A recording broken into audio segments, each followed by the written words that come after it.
welcome to part 2 of the cookery course. But before we start part 2, I would like to thank you all for being so enthusiastic about part 1, and thanks for all the nice letters you sent me. I hope we're all going to enjoy part 2 just as much. Well, today's programme is all about making cakes, and although we shouldn't be eating too many cakes because they're far too fattening, it's nice to have a home-baked cake once in a while, and when you are going to have a cake, it's much better than buying a sort of factory-made, synthetic-tasting one. First of all, we're going to just have a look at a few cakes. We've got a very popular cake here. This is a Dundee Cake. I'm going to take a piece out and show you. And point out the texture, which is quite crumbly. A lot of people think a Dundee cake should be moist and sticky, but really it should be more crumbly like that. That's got a beautiful flavour. Here I've got a cake that looks quite ordinary, but don't be deceived. This nice sugary topping here is very good, and inside it's got marmalade. This is a marmalade cake, and although it looks, as I said, pretty ordinary, it's got the most marvellous sort of chunky, fresh marmalade flavour. Now, down here, I've got something very popular, that's sticky Parkin.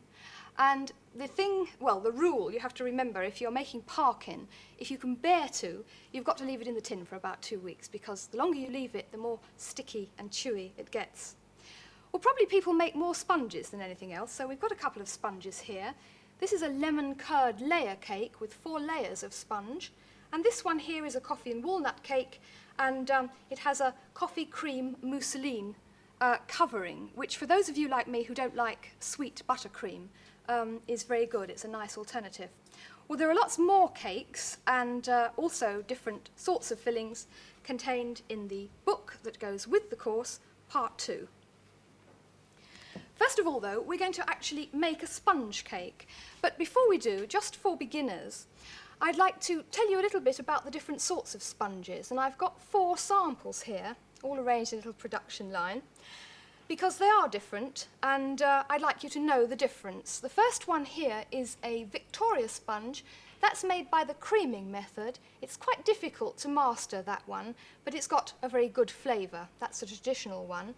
Next door, this is the modern one, which is the all-in-one sponge cake, and that's made by throwing everything into the bowl, and anybody from 9 to 90 can make that one. Because we're using more whole wheat flour now in all our cooking, there's a sponge done by the all-in-one method with whole wheat flour, and you can see it's got a more open texture, but it's just as delicious and has that nice sort of nutty whole wheat flavour. Here we've got a Fatness Sponge.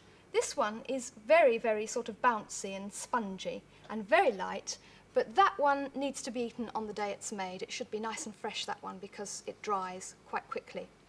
Well, out of those, I think my favourite is the all-in-one, and those of you who know me by now will know that that's because it's the easiest, and I really don't believe in working too hard in the kitchen.